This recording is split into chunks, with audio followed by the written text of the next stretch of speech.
How do you go by helping someone who was brought up in the faith but has since become an atheist? Well, you got to hear their personal story, obviously, to start. Why did they reject the faith? Was it one, an emotional issue? Was it two, an intellectual issue? Or was it three, volitional? So let's go through these real quick. One, emotional. That comes to, hey, somebody suffered in my life. I don't understand why a good God could allow suffering. So I'm going to take off and go become an atheist.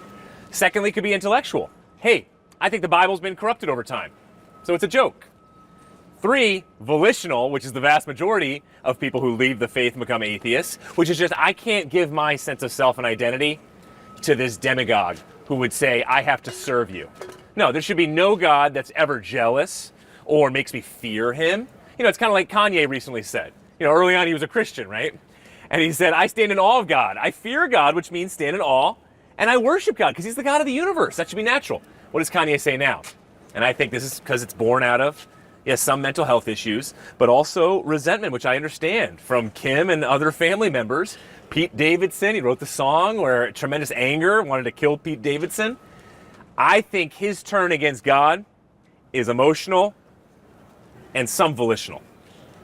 And so for us, we need to walk into a conversation with a Christian who's left and become an atheist and see which of those three are they. And I'm telling you right now, the vast majority will say it's not volitional. Oh, no, no, no. No, I'm unbiased. I've looked at the evidence. No, no. Get under that a little bit more, because the top philosopher, I would say right now, is at NYU.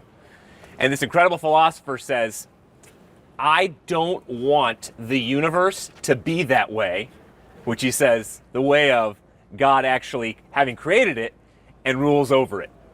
But he goes on to say, it's unnerving for me to know how many colleagues I have here at NYU, at Ivy League schools, who believe in God and have good reasons for it.